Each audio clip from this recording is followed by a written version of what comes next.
Uma boa noite, queridas irmãs, irmãos. Que bom estarmos aqui.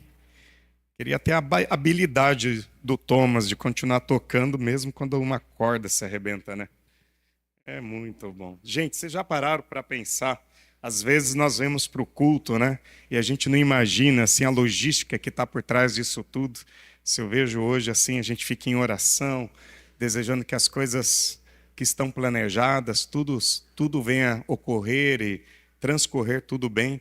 E às vezes nem sempre é assim, surgem os seus imprevistos. E a gente vê irmãos aí bem dedicados, irmãos e irmãs bem dedicados em fazer com que o culto realmente aconteça. E a gente tem que levar em consideração o porquê estamos fazendo isso tudo, né? Isso tudo é para que nós possamos servir ao Senhor com alegria. E isso não acontece só aqui.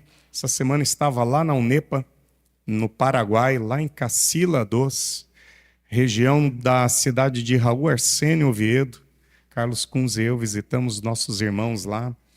E é uma comunidade assim que também está lá enfrentando, né, os seus desafios de se reunir, de se congregarem, de anunciar o Evangelho, mas são irmãos que se reúnem com o mesmo propósito pelo qual nós nos reunimos aqui.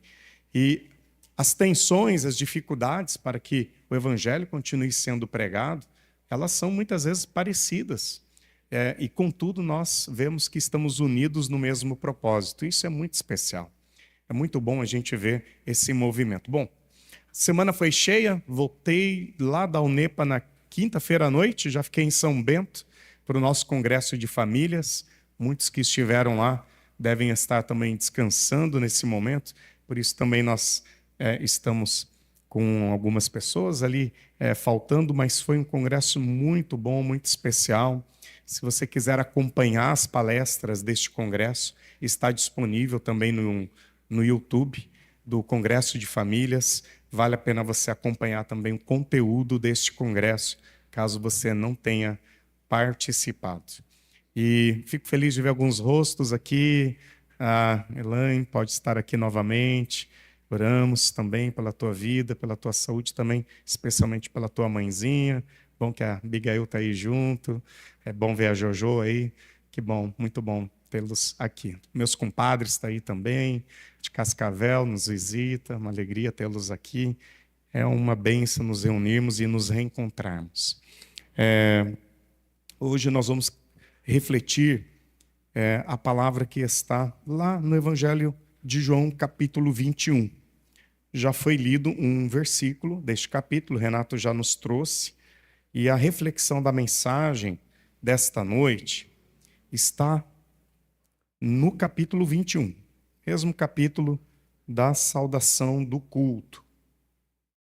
Capítulo 21 do Evangelho de João. Nós estamos na semana ainda da Páscoa, da ressurreição. Está muito fresquinho na memória, né? Todo este evento que marca a Igreja de Jesus Cristo. Nós estamos, portanto, celebrando ainda este evento pascal e nós queremos nos debruçar nesse texto que trata destes encontros de Jesus pós-ressurreição. E quero refletir na perspectiva do tema quando Jesus restaura a confiança. Quando Jesus restaura a confiança. Não sei se você já enfrentou um grande fracasso na sua vida. Eu já, alguns. Não sei se nesse momento você está enfrentando um grande fracasso na sua vida. Não sei o que você também considera por fracasso. Mas eu imagino que tudo aquilo que nós colocamos como expectativas de objetivos a serem alcançados na nossa vida, no trabalho, na família, no casamento, na vida dos filhos. Esses objetivos não alcançados, muitas vezes nós estabelecemos isso como critério. Uma vez não alcançados ou tendo frustrado, então houve um fracasso. Houve um fracasso. Não sei como você se comporta diante dos fracassos na sua vida. Eu lembro uma vez, no Colégio Sagrado Coração de Jesus, em Marília, primeira vez que eu ganhei uma nota vermelha no boletim. Primeira e única, eu acho. a terceira série do ensino fundamental. Mas assim, nem lembro assim a matéria que foi. Eu sei que eu cheguei muito arrasado em casa, muito frustrado de ver uma cor diferente naquele boletim que a gente gosta de ver azulzinho. E lembro que minha mãe conversou comigo, me encorajou a olhar para frente, a seguir adiante, a perceber que aquela nota vermelha não deve definir a minha vida. Você pode pensar assim, é coisa de mãe, né? Mas na verdade é coisa da vida.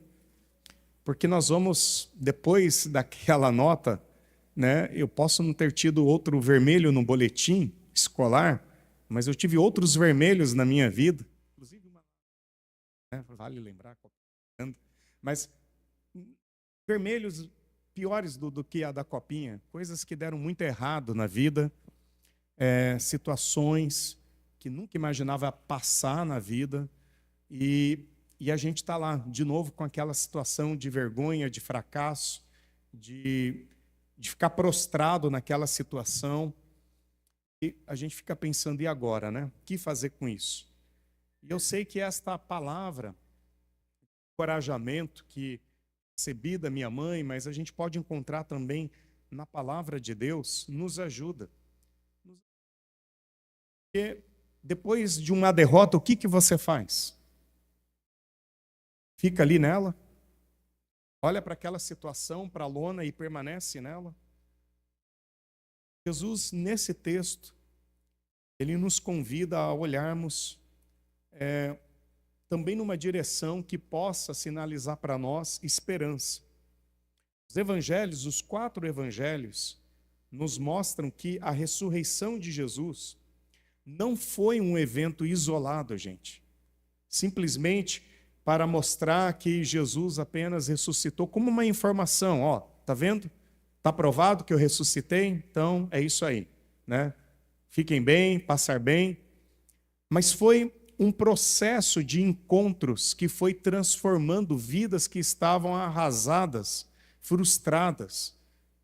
Então, a ressurreição de Jesus, que vai aparecer por diversas vezes aos discípulos, não é um evento então isolado, ele vai aparecer algumas vezes. Tenho aqui o encontro dele com Maria Madalena, João, um pouquinho antes aqui no capítulo 20. O encontro dele com as mulheres a caminho, Mateus 28.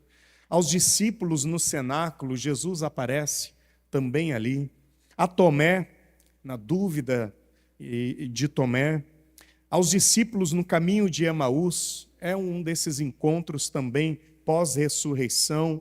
Aos discípulos aqui no texto que vamos ler, há mais de 500 irmãos, conforme Paulo retrata em 1 Coríntios 15, e outros momentos que Jesus vai aparecer, como lá em Jerusalém, antes de ser assunto ao céu. Então, ele tem alguns momentos que ele aparece, antes de subir definitivamente nas nuvens. E você pode pensar assim, por que não apareceu apenas uma vez e ponto? Porque Jesus não deu prova da sua ressurreição e ficou por isso e seguiu adiante. Porque a ressurreição, ela nos ajuda a entender este processo de restauração na vida de gente fracassada.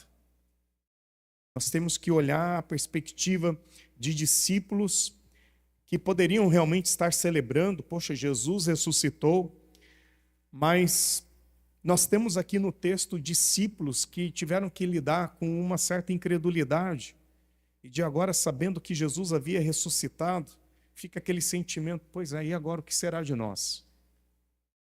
Nós duvidamos deste acontecimento. Nós tínhamos uma perspectiva de um Cristo que não iria morrer.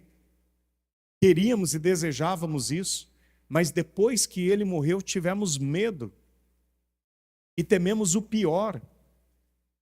E ele ressuscitou tal como ele havia dito. E agora, o que será de nós? Será que o mestre vai nos enquadrar e chamar a nossa atenção, puxar a nossa orelha, dizer para nós da nossa vergonha e da nossa incredulidade? Será que ele irá nos rejeitar? Será que daqui para frente ele vai escolher outros discípulos e não mais a nós? Sabe, gente, depois da ressurreição, Jesus ele começa a fazer um processo de restauração, de uma fé abalada, de uma esperança que estava perdida e, principalmente, olhando esses discípulos, uma confiança que havia se quebrado. E vocês sabem como é difícil recuperar uma confiança quebrada. Se você já teve momentos na sua vida que a confiança se quebrou em algum relacionamento, você sabe o quanto isso é difícil de se reconstruir. Jesus tinha isso no seu horizonte. Os discípulos lidaram com esta confiança quebrada, com esta fé abalada e com a esperança perdida. E aqui nós temos este ponto tão precioso, porque não é apenas um evento da cruz que perdoa os pecados, mas agora o Cristo que ressuscita, não para a vergonha daqueles que duvidaram, mas agora para a restauração da confiança. E se a gente olhar bem para o texto, especialmente do discípulo chamado Pedro, que era um falastrão, que gostava de mostrar serviço, que gostava de mostrar quão amigo era de Jesus, e ele havia negado a Cristo 3 vezes. Então pensa numa confiança quebrada, é a deste homem chamado Pedro. Ele não apenas ali havia cometido alguns erros, alguns equívocos no relacionamento, ele definitivamente quebrou esta confiança. E quando a confiança quebra, gente, nós sabemos que não basta um único discurso para que isso seja restaurado. Não é uma conversa apenas. Nós vamos precisar mais do que isso. De encontros que possam restabelecer o vínculo, de encontros sinceros, daquele de olhar nos olhos, daquele de sentar na mesa, de conversar, de tirar tempo para o diálogo. E Jesus, ele sabe disso. E é o texto, então, que eu quero ler com vocês. João 21. Depois disso, Jesus apareceu novamente a seus discípulos junto ao mar de Tiberíades. Foi assim que aconteceu. Preste atenção nesse cenário, nesse acontecimento, em todos os detalhes deste texto. Estavam ali Simão Pedro, Tomé, apelidado de Gêmeo, Natanael, de Caná da Galileia, os filhos de Zebedeu e outros 2 discípulos. Turminha, né? Uns 7 ali reunidos. Simão Pedro disse: vou pescar. E os demais disseram: nós também vamos. Assim entraram no barco e foram, mas não pegaram coisa alguma a noite toda. Ao amanhecer, Jesus estava na praia, mas os discípulos não o reconheceram. Ele perguntou: filhos, por acaso vocês têm peixe para comer? Não, responderam eles. Então ele disse: lancem a rede para o lado direito do barco e pegarão. Fizeram assim e não conseguiam recolher a rede de tão cheia de peixes que estava. O discípulo a quem Jesus amava disse a Pedro: é o Senhor. Quando Simão Pedro ouviu que era o Senhor, vestiu a capa, pois havia removido para trabalhar, e saltou na água. Os outros ficaram no barco e puxaram até a praia a rede carregada, pois estavam a apenas uns 90 metros de distância. Quando chegaram, encontraram um braseiro, no qual havia um peixe e pão. Jesus disse: trago alguns dos peixes que vocês acabaram de pegar.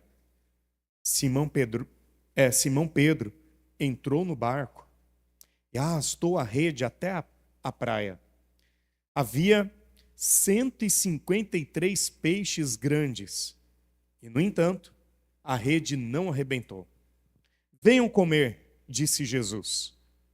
Nenhum dos discípulos tinha coragem de perguntar: quem é você? Pois sabiam muito bem que era o Senhor. Então Jesus lhe serviu o pão e o peixe. Foi a terceira vez que Jesus apareceu a seus discípulos, depois de ressuscitar dos mortos. Depois da refeição, Jesus perguntou a Simão Pedro: Simão, filho de João, você me ama mais do que estes? Sim, Senhor, respondeu Pedro. O Senhor sabe que eu o amo. Então alimente meus cordeiros, disse Jesus. Jesus repetiu a pergunta: Simão, filho de João, você me ama? Sim, Senhor, disse Pedro. O Senhor sabe que eu o amo. Então cuide de minhas ovelhas, disse Jesus. Pela terceira vez, ele perguntou: Simão, filho de João, você me ama? Pedro ficou triste, porque Jesus fez a pergunta pela terceira vez e disse: o Senhor sabe todas as coisas, sabe que eu o amo. Jesus disse: então, alimente minhas ovelhas. É aqui. Jesus,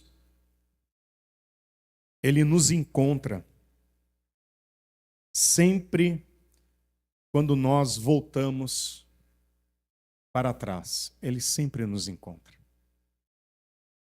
Pedro vai dizer aqui: eu vou pescar. Eu vou pescar. Parece natural, vindo de um pescador profissional como Pedro. Parece que é a atividade que ele tem, que lhe resta. O que eu vou fazer agora? Sou um discípulo fracassado. Não sirvo para isso. Esse negócio de seguir Jesus, acho que não é comigo.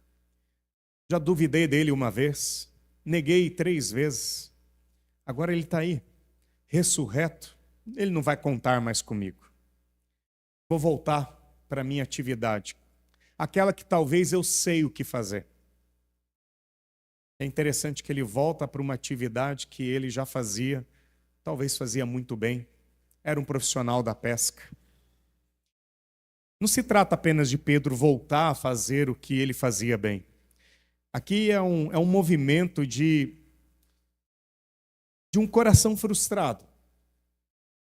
Porque Pedro está voltando ao que era antes, depois de tudo que ele viveu, depois de tudo o que ele havia feito. Ele retorna àquele lugar, aquele lugar que dava a ele uma identidade segura.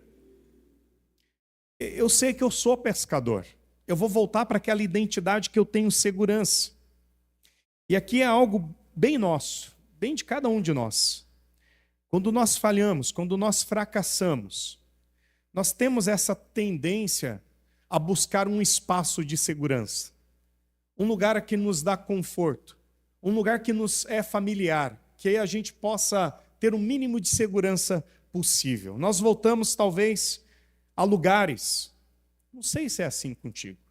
Quando fracassa, quando algo dá errado, tem gente que gosta de ir a um lugar que tem uma memória afetiva. Tem gente que gosta de ir naquele lugar que na infância brincava, ou na juventude trabalhou, gosta de voltar para um lugar que traz uma memória de segurança. Na verdade, um lugar que lembra de um momento da vida onde aquela identidade lhe dava segurança. Pedro, ele volta a pescar. Talvez nós voltamos não para lugares, mas voltamos para hábitos antigos. Para aqueles hábitos que nos leva a viver uma rotina segura. Velhas seguranças. Talvez velhas versões de nós mesmos. Talvez umas que sentimos um pouco mais seguros do que a do atual momento. Tudo que nos leva a fugir de um ambiente de fracasso, porque fracasso para nós é algo que nos constrange. E o texto vai dizer que não só Pedro, Mas todos eles disseram: olha, vamos junto. Tomé, tu tem para onde ir? Não. Natanael? Vocês? Também não. Alguém tem uma ideia melhor? O que a gente pode fazer? Não, vamos com Pedro. Pelo menos Pedro está dizendo algo para fazer. Vamos seguir ele. Naquela noite, curiosamente o texto vai dizer que eles não apanharam nada. Se você for lá em Lucas 5, você vai ver uma história muito parecida. É interessante isso. Pedro volta a hábitos, a um lugar aonde lhe dava segurança. E agora nem lá ele tem segurança. Isso não é só o fracasso. É você se dar conta de que você não pode mais voltar a 15 anos atrás, a 20 anos atrás. Não dá. Há 2 anos atrás. Não, eu vou voltar a ser aquele homem que eu era há 5 anos atrás. Você não é mais este homem. Você não é mais aquela mulher. Não, mas e se eu voltar a me vestir daquele jeito? E se eu voltar a trabalhar naquele lugar? E se eu voltar a fazer aquelas mesmas coisas? Será que eu posso dar um restart na minha vida? Será que eu não posso recomeçar? É tentadora essa proposta. Tão tentadora que todos toparam a mesma coisa. Olha, se vocês não têm uma ideia melhor, eu vou entrar no barco do Pedro. E eles entram neste barco, e este barco revela a eles que eles não têm como voltar ao que era um dia, a não ser reviver fracassos antigos. Sabe o que acontece se você quiser voltar um tempo na sua vida? A chance de você reviver fracassos antigos é muito grande. Aí você não vai aprender a lidar com o teu fracasso atual e não vai conseguir superar nem os antigos. Aí você está numa bola de neve, você está diante de uma versão atual, a sua versão atual fracassada, e a sua versão antiga desatualizada e ainda fracassada. Mas o que é isso? É a nossa busca por uma identidade que se perdeu. Naquela noite, eles não apanharam nada. E isso mostra que sem Jesus, até aquilo que nós achávamos que dominávamos, perde o seu sentido. Essa é a verdade. Sem Cristo, tudo, mesmo aqueles momentos em que você viveu um dia que parecia ter sentido, tudo perde sentido. Então Jesus aparece. E aqui essa cena ela vai mudar, porque Jesus assim, de repente, ressurreto, ele aparece. Lá na praia. Jesus aparece naquele dia. Jesus aparece no meio da frustração, no meio do arraso. Jesus ele não vai aparecer agora num templo para ensinar. Jesus ele vai aparecer lá, naquele dia do fracasso. Naquele dia em que eles estavam arrasados pela sua fé abalada, pela sua esperança perdida e pela falta de identidade e talvez pela falta até de criatividade do que poderiam fazer de novo. Jesus aparece ali. Ele mostra para aqueles discípulos que ele não tem problema com fracasso. Quem tem somos nós. Nós que temos problemas com bagunça. Quando nós percebemos a bagunça da nossa vida, nós que procuramos nos afastar dela, esperando, quem sabe, que algum milagre aconteça e num piscar de olhos nós possamos ver a nossa vida em ordem novamente. E Jesus ele faz questão de se encontrar conosco na bagunça da nossa vida. Ele não espera a gente colocar a vida em ordem. Ele vem estar conosco no meio da bagunça mesmo, no meio da desordem. Ele entra. E talvez nós estejamos assim, como esses discípulos, vivendo, quem sabe, um retorno silencioso numa época que a gente imaginava que daria para resgatar. Talvez estamos numa possível desistência de algo. ou um cansaço, mas Jesus, ele se coloca diante de nós essa noite. E ele nos encontra no meio da nossa bagunça, do nosso desespero. E esta é a boa notícia, queridos irmãos. Jesus, ele não vai esperar a gente colocar a casa em ordem, ele não vai esperar a gente voltar para ele, não. Ele vem ao nosso encontro. Ele sabe que é difícil. Ele sabe que é difícil a gente procurá-lo e falar: Senhor, eu preciso ter uma conversa contigo. Algo deu muito errado. E assim, veja bem, por onde que eu posso começar? Ele sabe que nós vamos ter dificuldade de começar esse assunto difícil para nós. Então ele mesmo se prontifica e vem ao nosso encontro. Jesus, ele conduz novamente esses discípulos a um ambiente de confiança. E aonde é que é possível restabelecer confiança? Quando você fracassa, quando você vai mal em algo. Vamos pegar algo muito prático. Você tem um projeto para cumprir, uma tarefa para fazer no seu trabalho, é lhe confiado algo. Olha, eu espero que você faça isso e me entrega no final do dia. Chega no final do dia, você não cumpriu aquele objetivo. Fracassou, por qualquer razão que seja. Você vai para casa frustrado, você sabe que, poxa, esse dia foi um dia mau. Como é que a tua confiança ela é restaurada? Como que você espera que a tua confiança, tua capacidade de voltar a realmente a confiar em si possa ser restaurado? Uma bronca pode te resolver a tua história? Acorda, vai lá, tenta de novo. O que pode realmente te dar a oportunidade de restaurar a confiança? Olha, Jesus ele faz algo que ele fez muitas vezes. Ele dá outra chance. Se tem uma coisa que eu acho linda em Jesus, é que ele pega gente arrasado, desprovido de qualquer boa autoestima, e ele olha para nós e diz assim: tenta de novo. Vamos tentar de novo? Lá em Lucas 5, ele faz isso. Eles pescam a noite inteira, vão para casa arrasado, um monte de pescador, sem sucesso nenhum na pesca. E Jesus fala: tenta mais uma vez. E eles tentam de novo, tem uma pesca maravilhosa. E ele vai ter uma conversa com os discípulos lá também. E nem é sobre pescaria, porque o carpinteiro não queria ensinar homens da pesca a pescar. Ele estava querendo ensinar outra coisa. E aqui acontece novamente isso. Jesus faz conosco quando nós erramos. Ele nos dá outra chance. Ele nos devolve confiança.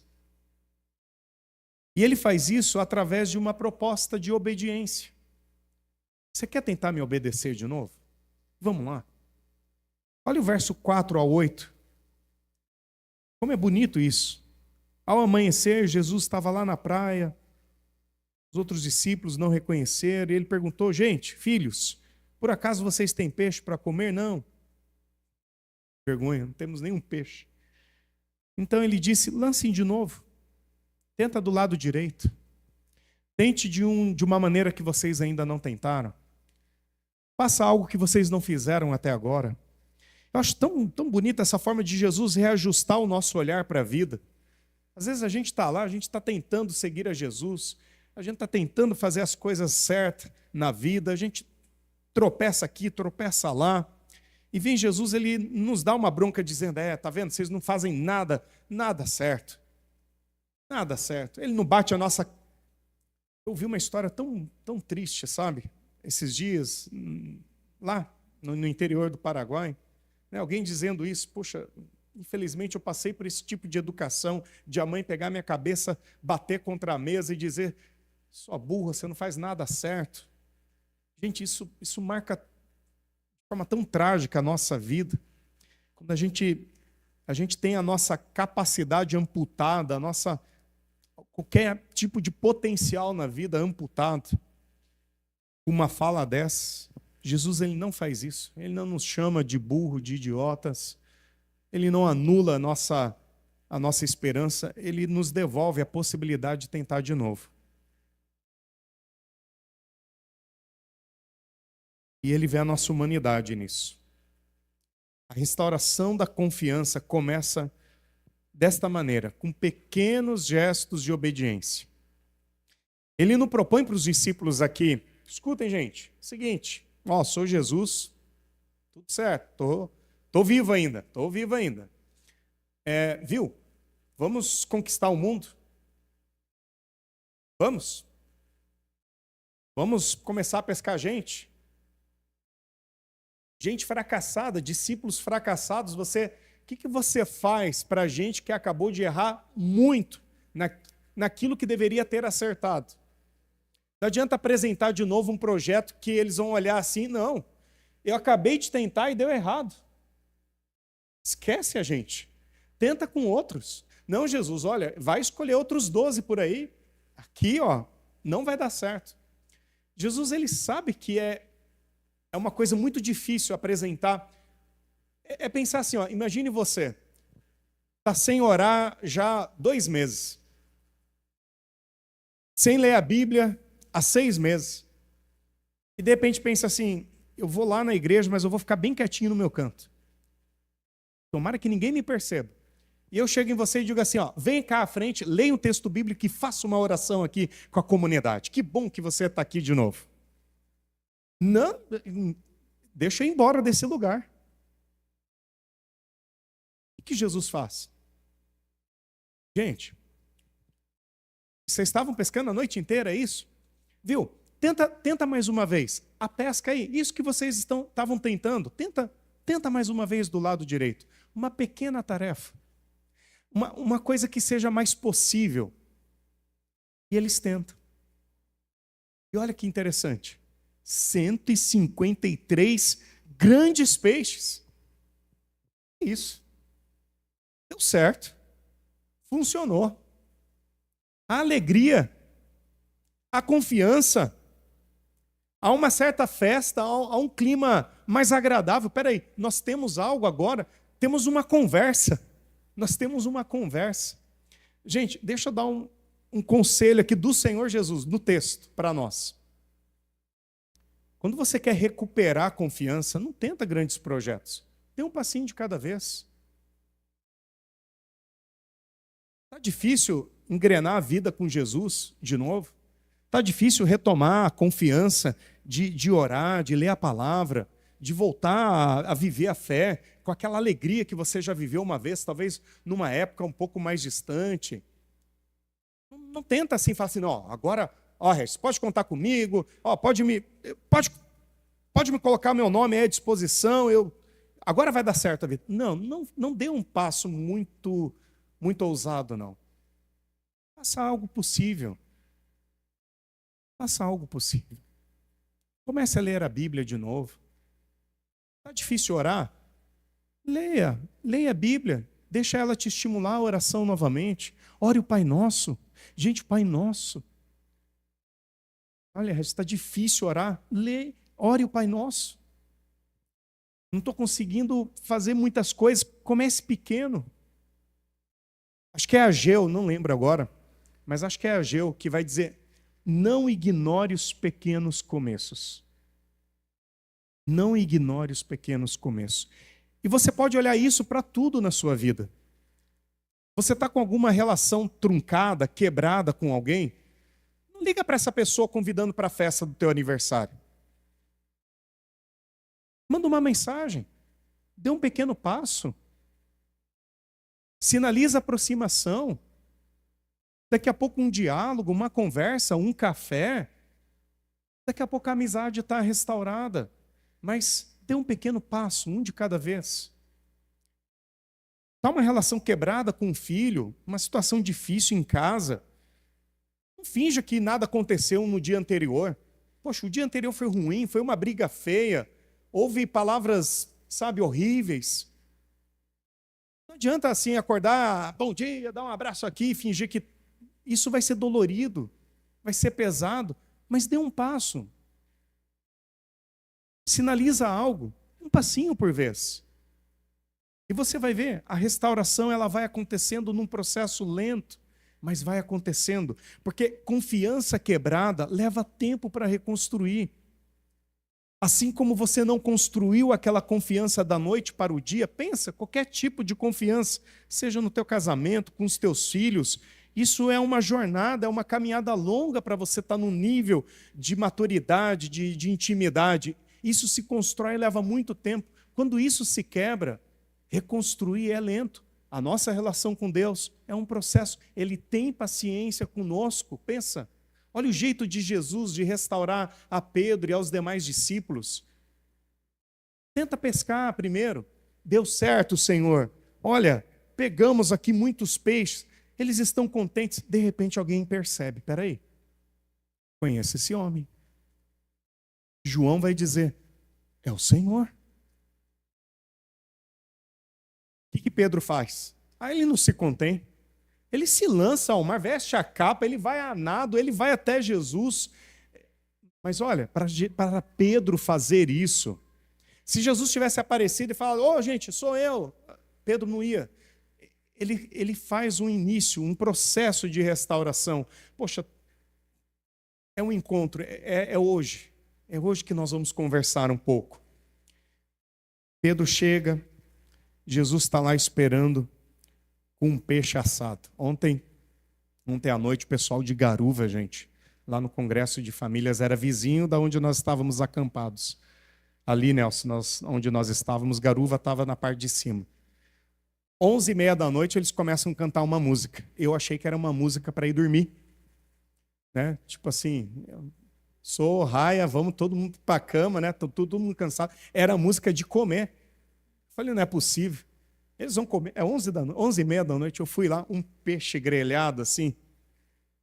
Peixe grelhado, caprichoso.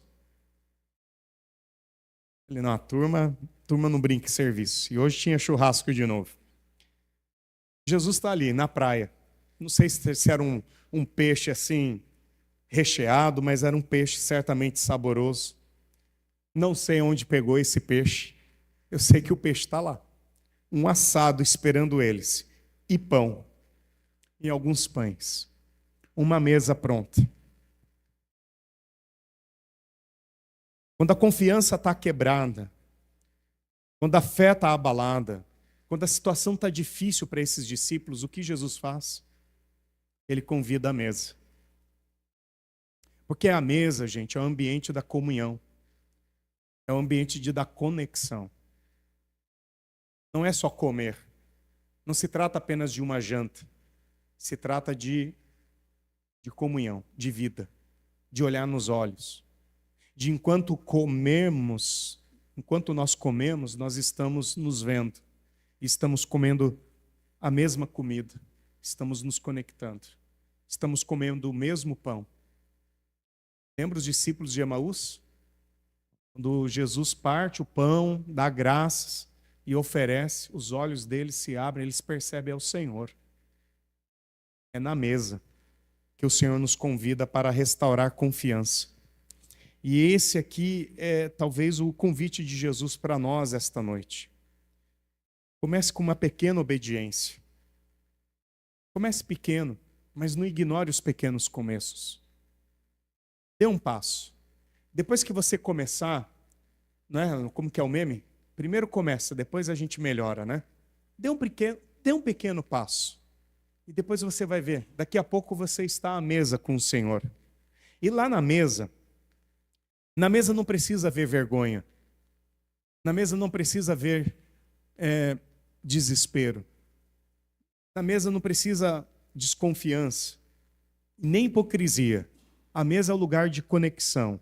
Ali a gente vai ver o quanto o Senhor nos ama. E precisava ser exatamente assim, gente, num gesto muito simples. E ali João reconhece, Pedro reconhece, os demais reconhecem. E aquilo que foi quebrado agora começa a ser reconstruído. Porque não se trata de restaurar competência aqui. Nós cantamos, vede que grande amor nos tem concedido o nosso Pai. Não de nos tornarmos competentes, missionários competentes, uma igreja competente, um pai competente, uma esposa competente, mas de nos fazer filhos na mesa da comunhão. Esse é o amor do Pai. Ele nos torna filhos na mesa da comunhão. É sobre reconectar o coração com a voz daquele que precisamos ouvir. Está tudo bem. Vamos tentar de novo? É se reconectar com a voz daquele que tem autoridade e poder de dizer para nós, mesmo quando estamos com os ossos quebrados, com a moral quebrada, com o ego destruído, sem perspectiva, ele dizer, eu conto contigo. Eu quero a tua companhia. Confiança, gente, não é reconstruída com emoção, tá? Não é sobre fazer os discípulos se sentir bem aqui. É sobre reconstruir um relacionamento de obediência. Por isso que o primeiro passo é obedeça a algo pequeno. E depois? Depois Jesus começa a restaurar outras coisas. Pedro, você me ama? Ah, eu te amo, Senhor. Então vamos se engajar na minha obra? Apacenta os cordeiros. Pedro, você me ama? Senhor, eu te amo. Então vamos junto. Eu quero contar contigo, Pedro. Pedro, você me ama? Senhor, eu te amo. E aí Pedro se entristece. Ele sabe que, Senhor, assim, eu não sei o que o Senhor está querendo dizer com isso, mas eu não tenho competência nenhuma, tá? E o Senhor sabe disso. Eu já te neguei 3 vezes, o Senhor sabe disso, o Senhor sabe de todas as coisas. Eu não tenho condições. Mas, Pedro, não se trata de competência, Pedro. Se trata de começar de novo uma caminhada onde eu vou te mostrar novamente como que essa confiança perdida ela pode ser restaurada. Eu quero é a tua companhia, Pedro. Eu quero a tua presença. Jesus tem peixe e pão na mesa e nos convida a participar disso. Isso é restauração, gente. Ele nos convida a participar de novo da mesa. Se você, porventura, está aqui essa noite e tem se dado conta que algo quebrou na sua vida, algo de muito precioso no teu relacionamento com Deus se quebrou, se perdeu, se distanciou. Talvez um sonho, uma realidade que você vivia com Deus, você se distanciou disso, se desconectou disso. Essa noite o Senhor Jesus te convida, vamos começar de novo, vamos recomeçar. Mas não pensando grande, não precisa me fazer grandes promessas, não. Um passo de cada vez. João 21 não é apenas sobre uma pesca milagrosa, não. É sobre um coração, ou corações aqui sendo reconstruídos. Corações que carregavam culpa, corações que carregavam medo, corações que carregavam dúvida, corações que carregavam incredulidade, começam a ser reconstruídos na mesa. A restauração da confiança aqui é um processo, não vai ser um evento da noite para o dia, mas vai ser o convite de agora, numa caminhada de dia a dia com Jesus, ele vai mostrar como é possível isso ser restaurado. Jesus, ele nos encontra também esta noite. Ele nos chama à obediência mais uma vez. Vamos tentar algo? Vamos começar a dar um passo? Não precisa sair daqui essa noite com grandes promessas, mas um passo. Essa semana, o que você pode fazer para se reconectar novamente com Deus? Faz isso. Você pode ter falhado. Talvez como Pedro, você pode ter negado. Talvez como esses discípulos, você pode ter voltado lá atrás, num ambiente que você tentou novamente uma certa segurança. Mas o lugar que a gente precisa, de fato, é na mesa, com Cristo ressurreto. É ali, no encontro com Cristo. Talvez aqui na nossa praia de Balneário, não naquela de Tiberíades. Jesus quer nos encontrar na praia da nossa vida. Jesus quer nos encontrar sem acusação. Ele quer nos encontrar na mesa da comunhão.